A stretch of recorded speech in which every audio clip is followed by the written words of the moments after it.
This is the Keeping Your Money Show with Jamie Westenbarger and Bart Steindler. All right, welcome back to Keeping Your Money Show. Jamie Westenbarger joined as always by Bart Steindler. We've been talking about if you're going to retire early, what you need to plan on for health insurance costs, Sallie Mae's wonderful expansion from student loans to credit cards. If you're missing any part of the show, you can always find it on our website. Just go to keepingyourmoney.com. Of course, it's always available on all of our podcast partners, iTunes, Google Play Music, SoundCloud, YouTube, Stitcher, and Spotify. Just search for the Keeping Your Money Show. If you ever want to reach out to us, you're welcome to 888-98-MONEY is the number, 888-986-6639. We don't take calls on the air, but someone does answer the phone 24 hours a day, and we will be happy to get back with you. You can also email us info@keepingyourmoney.com. That's info at keepingyourmoney.com, and someone does respond to that email personally. Well, I say someone. I respond to that email personally. So I had an interesting conversation with a gentleman last week, and he made some interesting points that I thought would be a good topic to talk about on our show. And so if you're listening in your car or you're listening in the podcast, I want you to think about something for a minute, and then you're going to have to answer. Of course, I won't know what your answer is, but you will. Unless you call us and tell us. Right. But the question that he posed was, what do you think your happiness level, your satisfaction level, whatever you want to call it, but your level of contentment with your entire financial situation is? Now, I would advise that I'm not talking about maybe your income. Maybe if you don't make what you think you should, you're probably a 3, Mm-hmm. But overall, you have to be saving for retirement. You should be trying to get rid of debt, all of these things. What would you think you rate on a scale of 1 to 10? 10 being the best, 1 being the worst. And interestingly, in a survey that that he had done through, I think it was through NerdWallet, the average score was kind of an average score. It was between 6 and 7. And so him and I got talking about it, and I said, what's interesting about that? If we think about all the things we spend money on, okay, go out for a nice steak dinner, you buy a new car, a new-to-you car, maybe somebody comes and puts a swimming pool in your yard or does some landscaping for you, or I just recently had to get a new roof on my house. Anything that we spend a substantial amount of money on, if we came out of that transaction or we came out of that experience and we felt like a 6, we would probably demand some kind of, restitution for that, right? I mean, if you went to a steakhouse with your friends and the total bill was $800 and the wine tasted terrible and the steak was cold, very few of us would simply just walk out of the restaurant. Most of us would express to the manager that we weren't happy.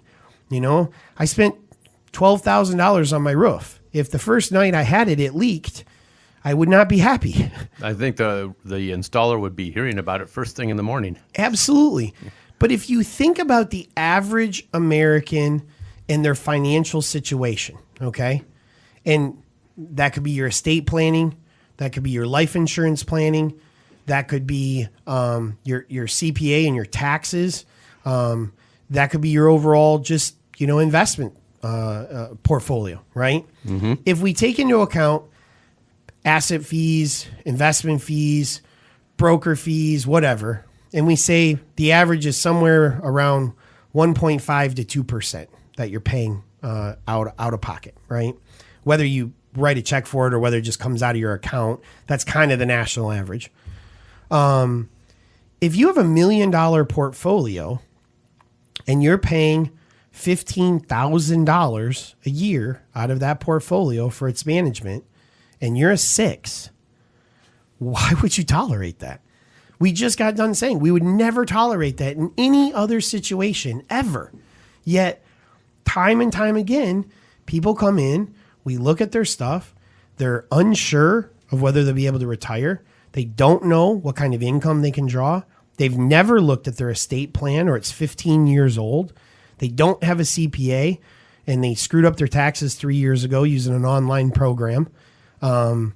They're not happy with their investments, or they don't even know what their investments are. Yeah, so many times they don't even understand what they are, particularly with employment plans and 401ks and 403bs. Right. People come in all the time and go, well, I'm in this thing that says this is what I should be in if I'm going to retire in 2030, but and you're paying for those investments. And you're paying for those investments. They're not free. And they have no idea what is actually in there. It's just that, that's what I should be in if I'm retiring in 2030. And nobody even bats an eye at being unhappy with that or being less than thrilled. And all I'm saying is nowhere else in our life would we spend the kind of money that we spend on our finances and not be 100% happy.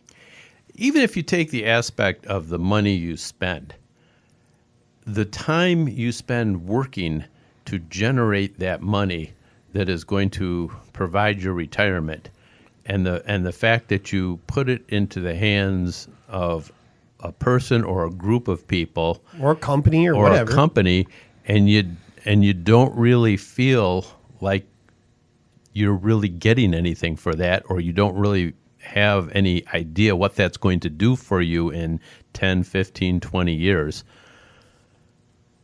Just look at all the time you spent accumulating that money. Look at all the work you had to do to get to that point. Right. Just do a little sacrifices made. The baseball games you didn't make. The overtime you had to put in. Yeah. How many mornings that alarm clock rang and you didn't really feel like getting up, but you had to get up? Mm-hmm. Like that's almost every morning. The boss you absolutely could not tolerate, but yet you still had to. Right. The guy you had to look across that was ugly. You just don't let him do that anymore. So we stand across from each other in case anyone's not aware of that. But no, so and I'll give you another challenge.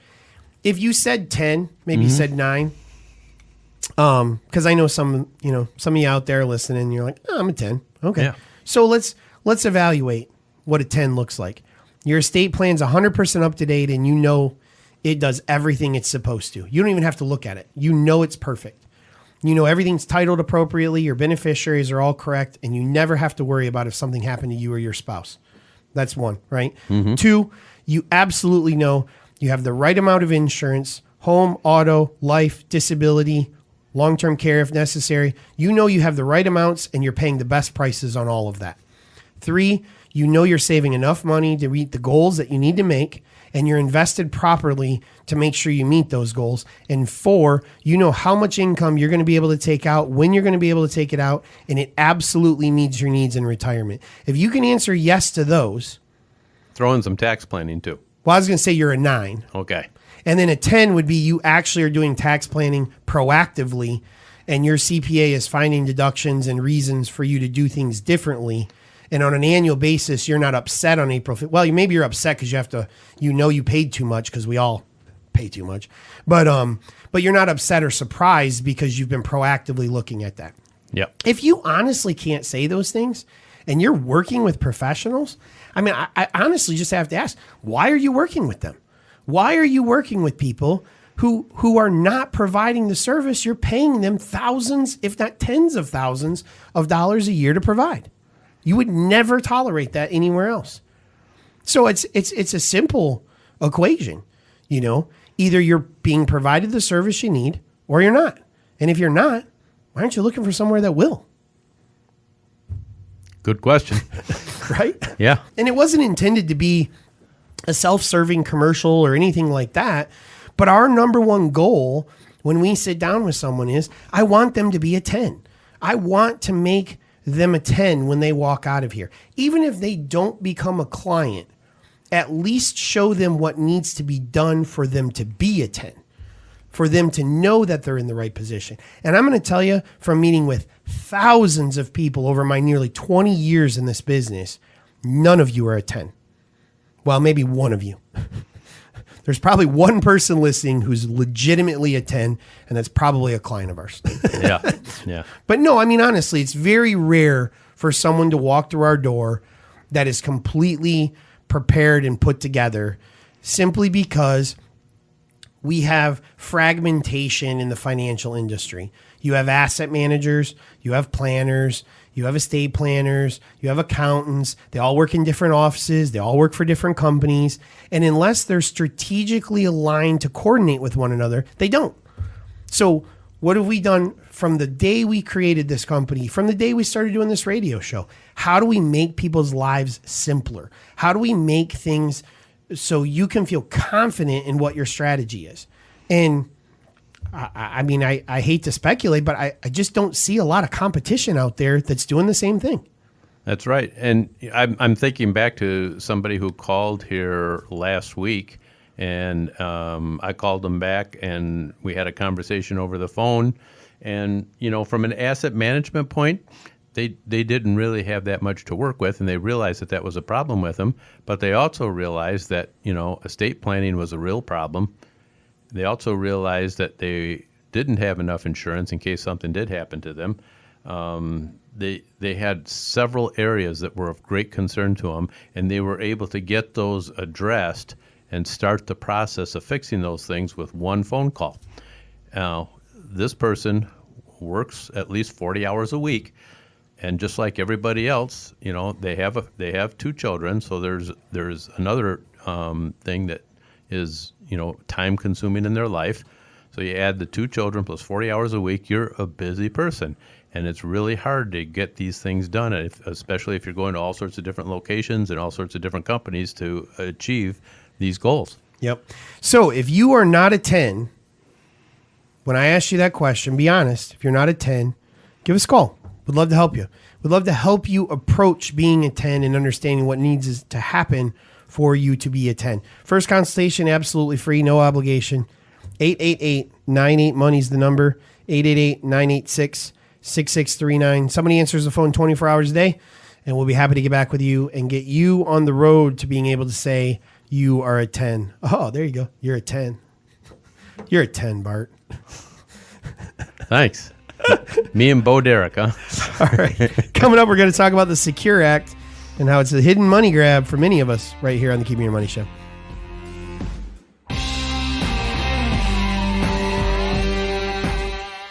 The ups and downs of a roller coaster are fun for some people, but maybe too nerve-wracking for others. The same is true for the ups and downs of the stock market. If your palms sweat when the market fluctuates, it may be time to reevaluate your investment choices. The ride to your financial future shouldn't keep you awake at night. Call the Keeping Your Money Show at 1-888-98-MONEY to get off the roller coaster and onto solid ground.